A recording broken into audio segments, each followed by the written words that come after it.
Hey, so did you think you were good? Social anxiety, it's behind me. I worked on it, I'm moving on with my life and it's feeling pretty good, and then bang, you get triggered again. All those feelings come rushing back. It's demoralizing, and I get it. But in this video, I wanna help you understand why exactly you got triggered again. I want to give you absolute clarity here, and then I want to help you understand this mindset that you have to adopt so the next time you get triggered, you don't retreat into the cave. You get triggered and you move forward and you lean further into your life. Let's go.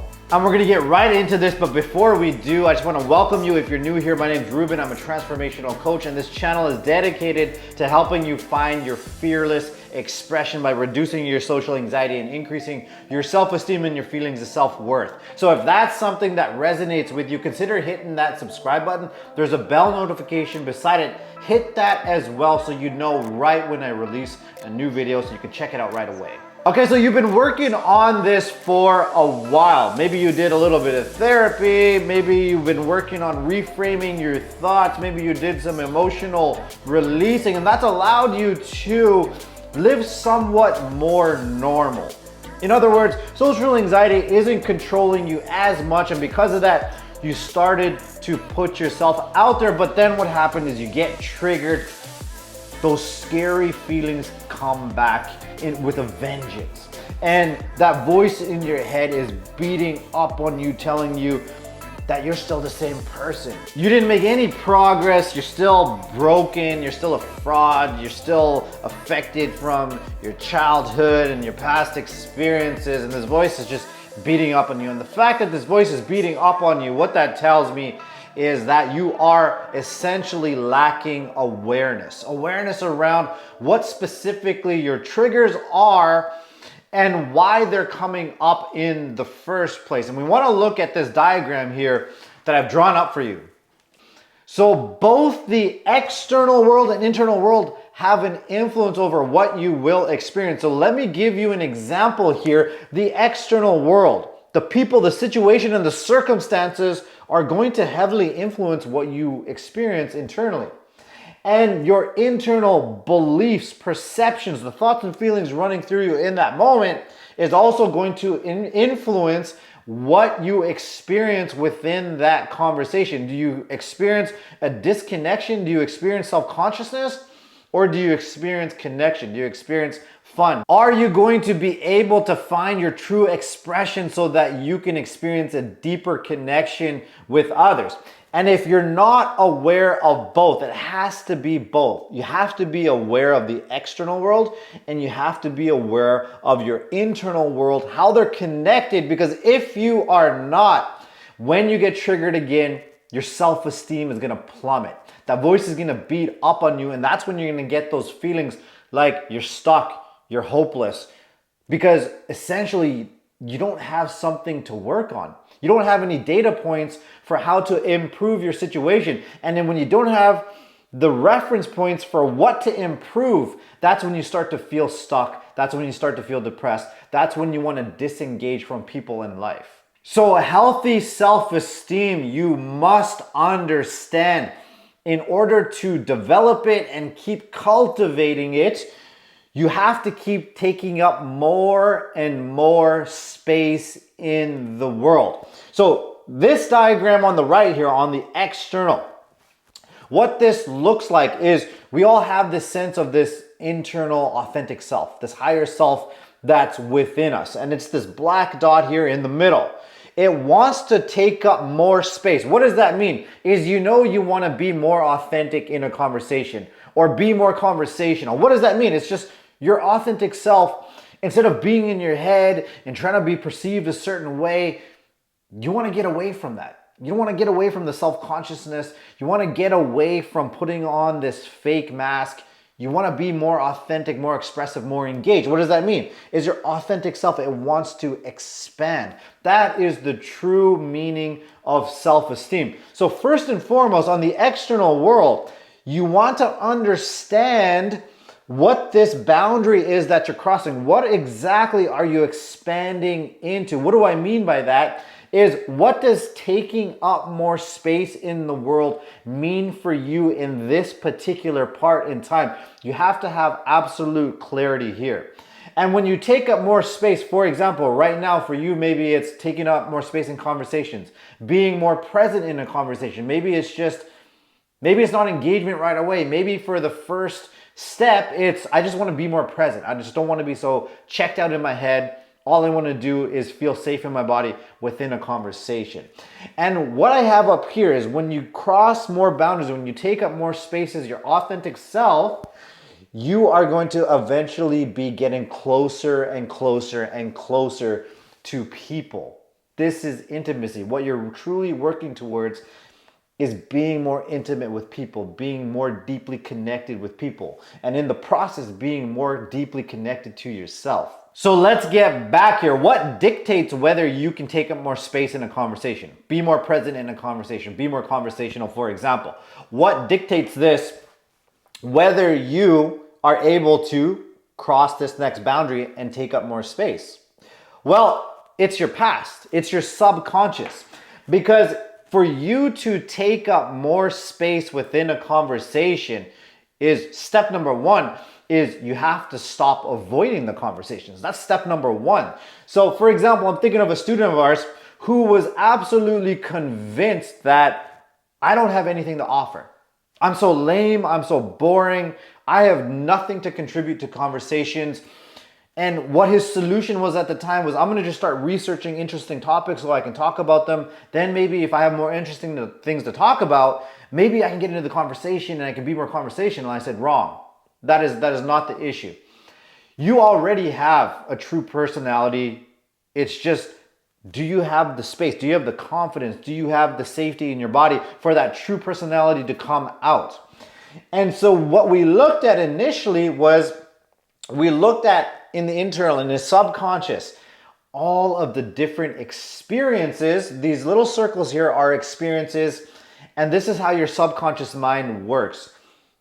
Every time that you had a negative experience, it's stored with a certain feeling tone. So for example, shame. He had all of these experiences when he was young, when he was being compared to other kids. His parents were comparing him to other kids. Why aren't you like him? Why can't you be like that? And what happened is he internalized that as there's something wrong with him. He's ashamed of himself. I feel inferior to other people. Therefore, I'm boring, I'm lame, I'm not interesting. And therefore, I'm not even gonna get into the conversations because I have nothing to offer. But when we worked with those beliefs here, those experiences, and healing those experiences, suddenly he's willing to enter the conversation. So he goes from avoidant into being a participant within conversations. He's not avoiding people in the workplace lunchrooms, his coworkers, and all these different things. So he's more willing to engage or participate. So what happens? He takes up more space. That looks really bad, but we'll go with it, okay? So he's taking up more space, but remember, we have to be aware of the external to give ourselves some credit for what we're actually, the boundary that we're crossing, and the internal. So what did he become aware of? Is you're starting to have this pull that you want more connection. So there is something happening. You're crossing this boundary of getting more close to people. So now he's here. So now he's in the conversations. And if this is something that you've been doing, you've been completely avoiding conversations because you actually believe that you need to be more interesting and you've done the research on these interesting topics to talk about so you can come across as more interesting. We've all been there. We've all done it. I've done it as well. But let us know in the comments. Let us know what your experience has been with that, and let's get back here. And so here's the thing about anxiety. Anxiety is a signal. Anxiety is a signal. You have the choice. You can interpret that signal. You could perceive that signal in two ways. The first way, because when you get anxious, you get triggered and that voice starts beating up on you. Your choice is you can shame and blame yourself that there's something wrong with you. In other words, you can fully believe that voice that there's something wrong with you. You can believe it, or you can exceed it. So you can wonder and welcome that anxiety in and listen into what it is trying to tell you about your subconscious mind. And that cannot happen until you truly wonder and you find that true curiosity about your anxiety and what it's trying to tell you about your past. So our student, for example, remember, he crossed this boundary and then he went to the next boundary. And what's the next boundary? He's in the conversations, but again, he's not aware of this. He just comes back when we're doing another call and he's saying, oh, I can't have conversations. I can't express myself. So he's doing the shame and blame thing. Got anxious in his head, shame, blame. No, I believe there's something wrong with me. I can't have conversations like everybody else, shame and blame. But once again, we helped him see what's the next edge. What is the external boundary that you're crossing? Well, you went from being an avoidant person into a participant within the conversation. Now you have to move into your next growth edge, which is being a present participant within the conversation, and then into an engaged participant within the conversation, an active participant within the conversation. But don't run before you can walk. We got to take all the necessary steps here. And so I made him aware that, hey, the next edge is you're going to be even more present within the conversation. And in order for him to be more present within the conversation, we had to take a look at why he was feeling so much fear. And essentially, when he was feeling so much fear, he was dissociating, and that was preventing him from being present. Why? Because he had experienced such humiliating experiences, such humiliation to the point where he had to completely check out of his body. And that became this defense mechanism that he had within the conversation. Whenever somebody would kind of get a little bit bantering or tease a little bit, boom, he would check out of his body. And that would prevent him from being present. But when we were able to heal the dissociation, suddenly he's taking up more space.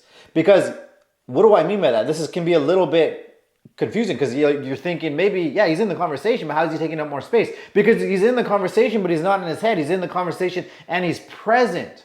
So therefore, the person who's in the conversation and fully embodied and present is taking up way more space than the person who's there just as a passive participant. So now he's taking up more space. And then what happens? Again, he gets even closer to people because he's not, although he's in the conversation and interacting with people, if he's dissociated, he's still not getting very close. But now that he's more present, what does it allow him to do? I can actually listen to what the other people are saying. I can get curious about them because I'm more present, and therefore I get closer to them. So then he goes on, I'll draw another boundary here, and he comes on the next coaching call, and he wants to go from a present participant. Remember, he went from avoidant to participant to present participant, and now he has this calling, he has this feeling, I want to express more, I want to engage more because I'm present and I just want to engage more. And he comes on the coaching call and he's like, I wonder what that's about.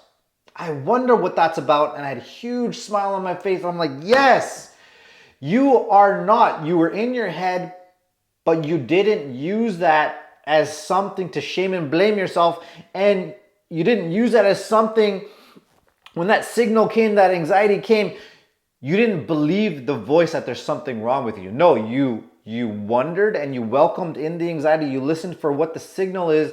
And now you got curious about it so you could exceed that voice that there's something wrong with you. You could exceed it, get curious, and see. What we had to look at next was sadness. Sadness. The fact that, hey, I was never really made to feel like I was worthy, or like anything I had to say was important, or like I had any value, this relationship with his mom. So we were able to go back because of his curiosity, and he was able to then find himself more engaging. Once he was able to heal this, then he could get into that conversation, but be more engaged and more active within it. Be truly curious about other people, engaged, interested, having conversations, cracking jokes, having more fun. And again, what does that mean? He's avoiding the conversations, then he's participating in them, but he's kind of in his head, then he's presently participating in the conversations, and now he's actively engaging in the conversation, and suddenly he's here.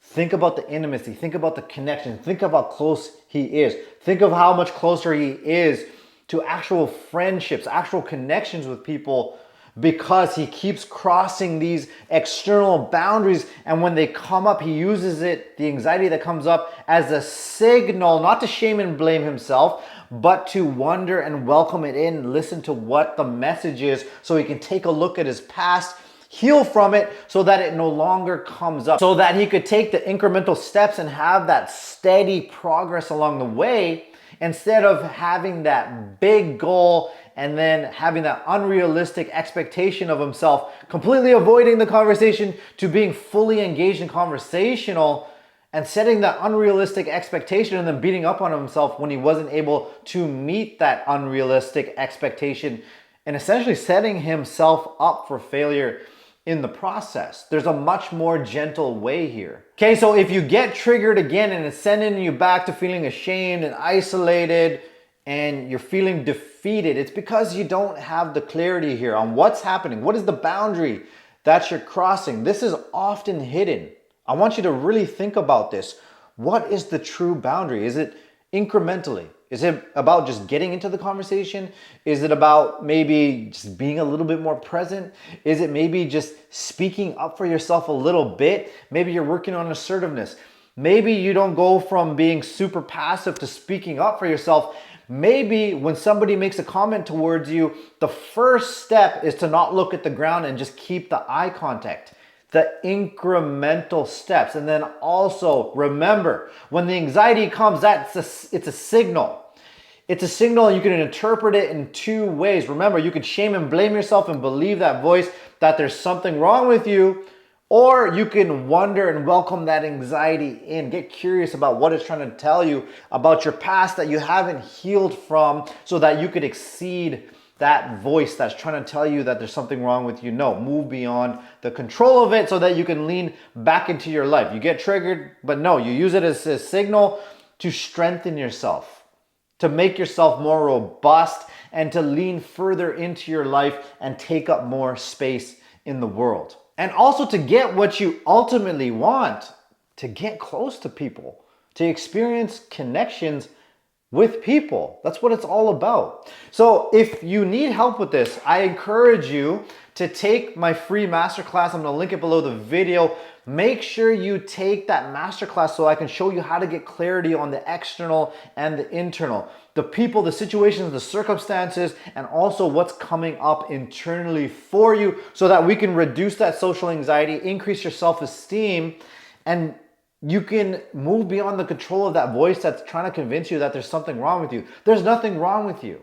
So please take that masterclass, empower yourself today. And here's another video that you could check out next for why exposure therapy can actually make your social anxiety worse. And we go further into the subconscious mind and how it's organized in this way, where you have to be very careful with that exposure therapy. I think it'd be really helpful if you check that out next. And if you're still watching, thank you so much for staying until the end. Please like and subscribe if you found the video helpful. Keep it real out there, and I will see you soon, all right?